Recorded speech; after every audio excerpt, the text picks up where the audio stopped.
Hello.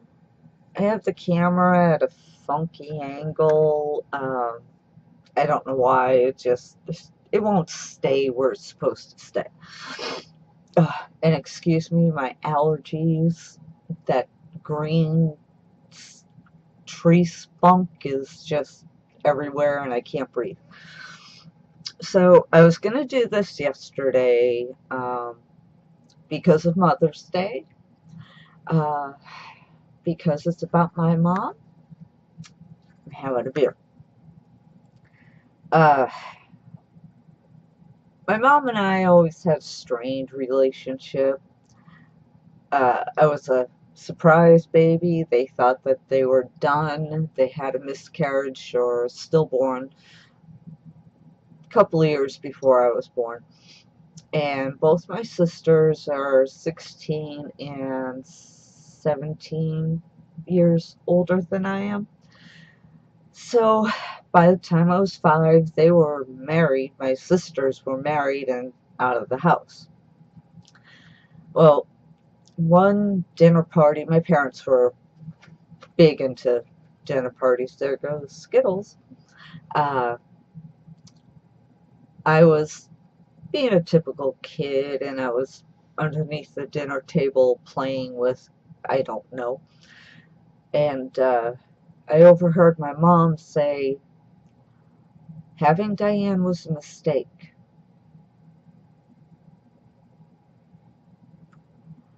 That stuck with me all my life.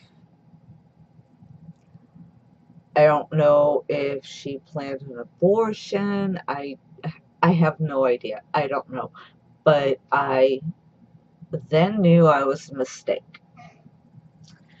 So after that, I didn't even try to get close to my mom. I didn't try to win her love. My whole family weren't cuddlers or anything like that.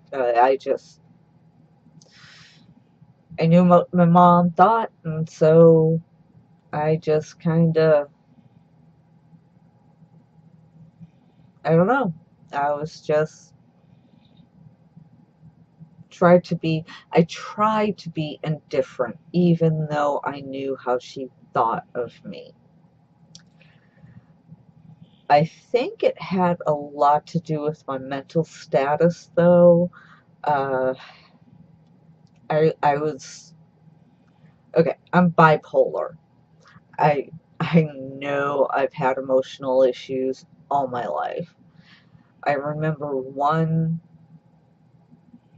it might have been Easter, I don't know, I was dressed up for something, and I got mad about, I don't know, I think at the time I thought my friends didn't like me, and so I took off my pretty white sweater and I threw it in the corner of the room and I said, nobody likes me, not even you. And my mom did not comfort me. There was nothing. I think she even walked away. So I was just left there with my emotions. So, and I also remember, oh God, I was a toddler. I was maybe 3. Anyways, this is back in the 70s. My mom had this uh, gold sweater turtleneck thing on and had a zipper. And I was sitting on her lap and I kept on playing with the zipper. And she got mad at me and on my head. They didn't hit me much. They didn't hit me. I mean, she just wanted me to stop. So she bat me on the head. I got down, did whatever. Uh, my mom did not have a good upbringing. She was an only child, did not know her father. Her mom was an alcoholic, and so was my mom, and so am I. along with both my sisters. Uh, Anyways, her mom was an alcoholic and she used to bring home guys all the time. I don't know how many quote unquote uncles my mom actually had over the years. There was just this one guy, Fred, who treated my mom like a princess, and my mom never forgot him. We would travel to New York to go visit him and his wife Pauline, and I called him Gramps. He was the only grandfather I knew. Uh, he taught me how to box without breaking my hand. He taught me how to do the fast bag, that thing. Uh, he wanted to teach me how to bowl because he was a bowling championship guy and he had all these trophies, but we never had the time to do something like that. But he was awesome. He was so cool, and I really wish that he and my grandma would have stayed together. Reason why he left is because of her drinking. So, anywho, that's that. Um, my mom she went to parochial school until the 8th grade. If you don't know what parochial school is, it's a Catholic school. She was brought up very Catholic. Um, when things got too rough with her own mom, my great grandmother stepped in, took my mom in, and legally adopted her. Uh, so my mom was no longer an only child. She had my Aunt Jenny as a sister of sorts, and she used to torture my mom. Used to pick on her. She used to throw things at her. One time she had I don't know why I want to say it was a fishing pole, but it was something sharp and pointy. And my aunt said, "I'm gonna poke your eye out." And followed her with this thing, freaking my mom out, just torturing her. Obviously, this did not help my mom's mental state. So, my mom, she worked at a soda fountain. This is obviously years later. She was a teenager. She worked at a soda fountain. My dad was a greaser, lack of a better word, and would get a comic book and do this. Oh, let me get this.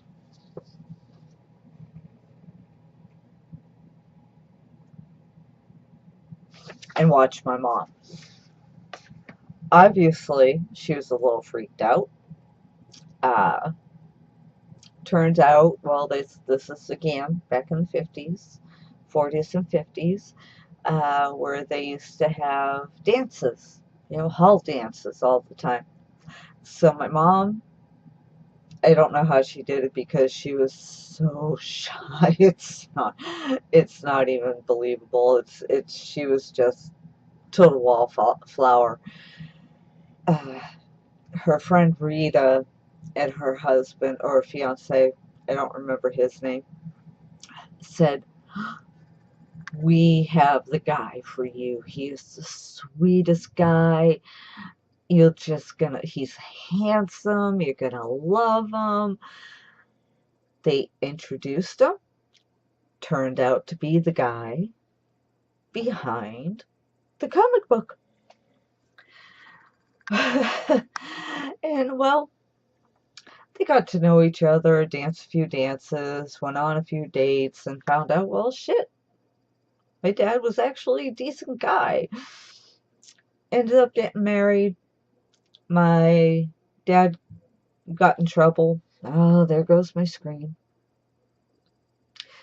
My dad got in trouble. He was a troublemaker. He was tough. He grew up in a big family. Other story.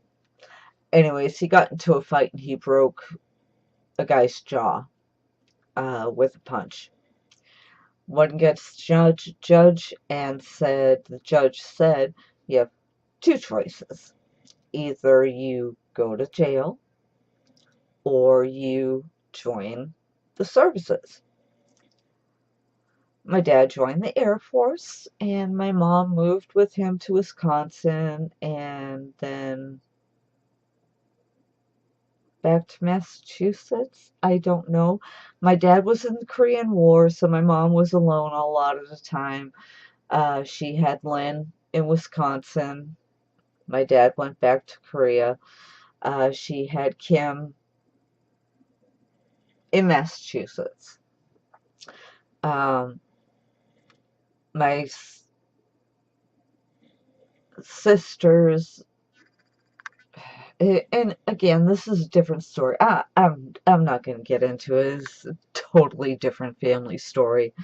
It's just my family's a mess. We're so fucking dysfunctional. It's not even funny. Anyways, my mom. My parents would, sorry, I'm distracted, would have, when I was growing up, they would have dinner parties, and my dad, I'm a lot like my dad. We're flirts. We don't mind the noise. It's the weather radio. We're under a thunderstorm watch. Um, we're flirts. We don't mean to be flirts. We just are. Um, so, anyways, my parents used to have dinner parties all the time. I mean, big time dinner parties. And my dad was a candy chef, so he loved to cook anything. I grew up in the kitchen, helping my parents cook. That's why I like to cook. So, anyways, my mom would get pissy with my dad, and it never helped because she was drinking at the time.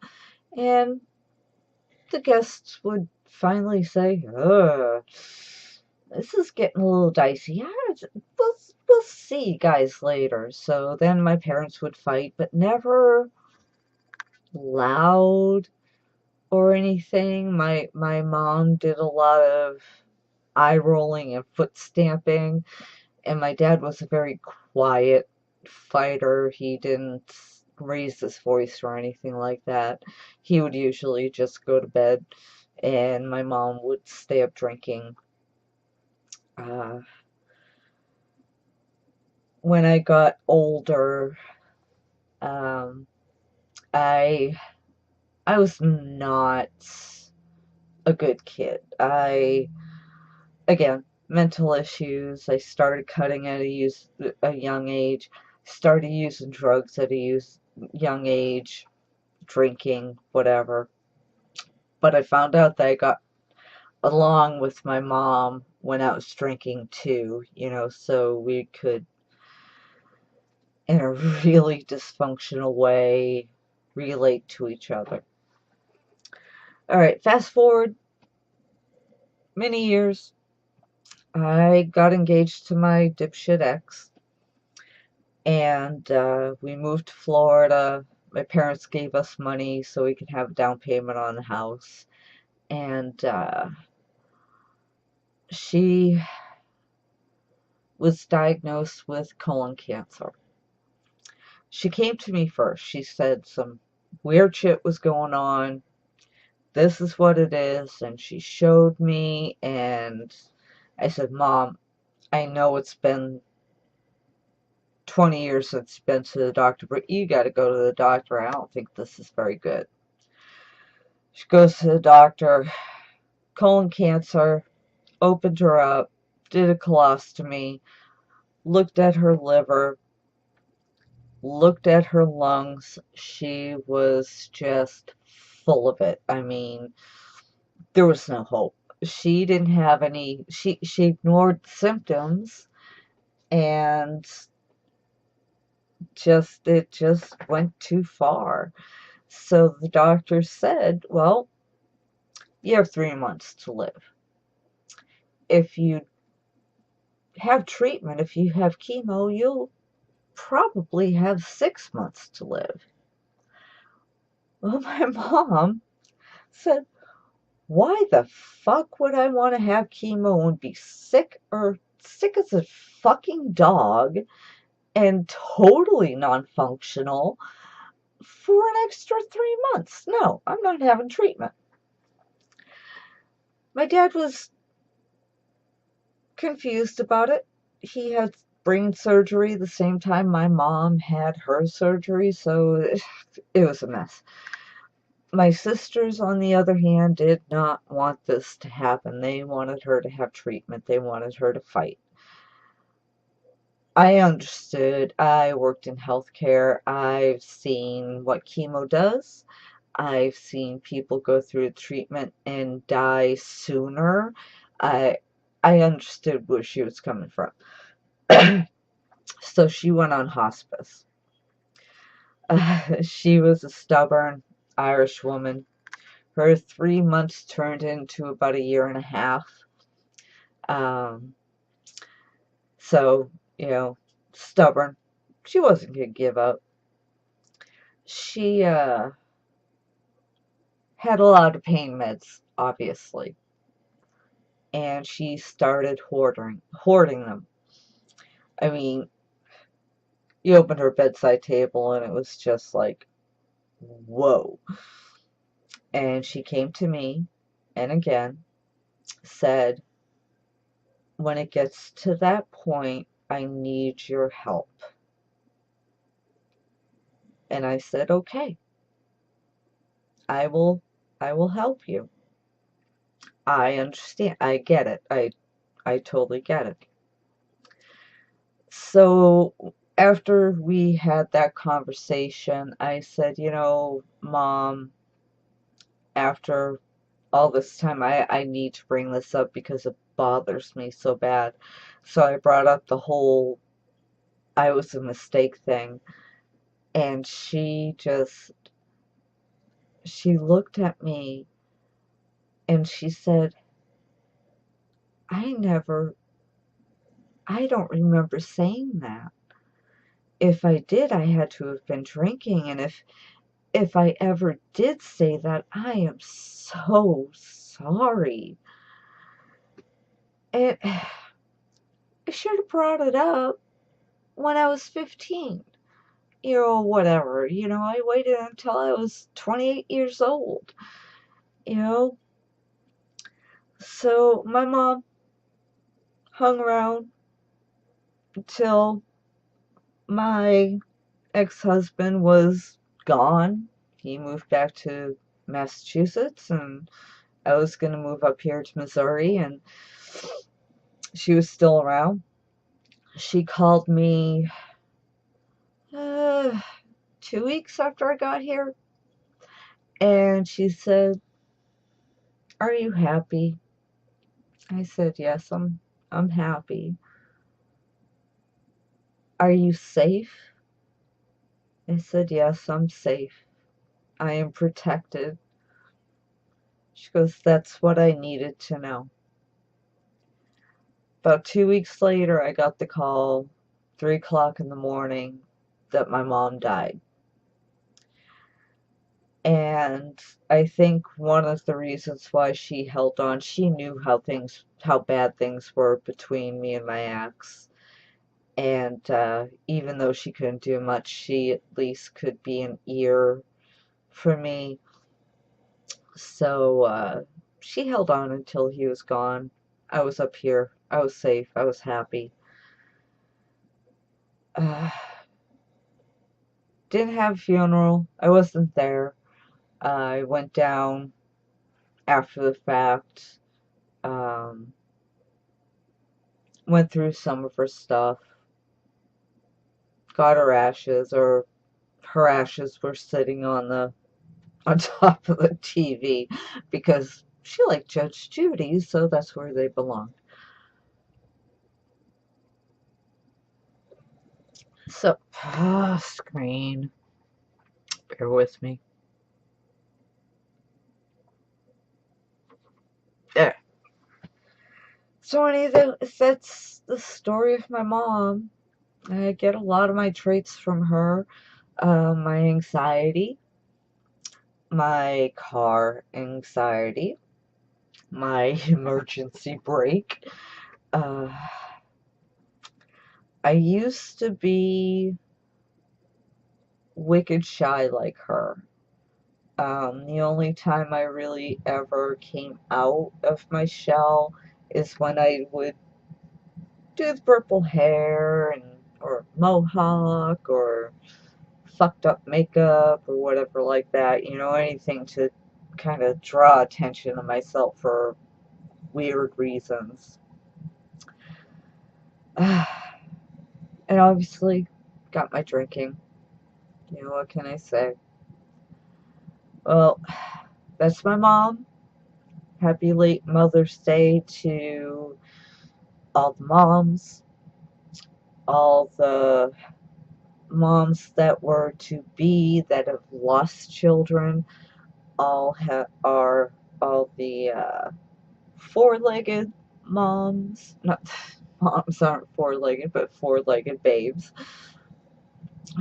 All those people who aren't a mom, like me, that it either wasn't meant to be or you just didn't want to have a kid or whatever. So it's happy whatever you are day, a day late. So I will talk to you guys later. Uh, Maybe tomorrow or whenever I will talk a little bit about myself, maybe a little bit more about my upbringing, about my childhood, or whatever. I might just babble about work. Who the hell knows? But I'll talk to you guys later. Bye.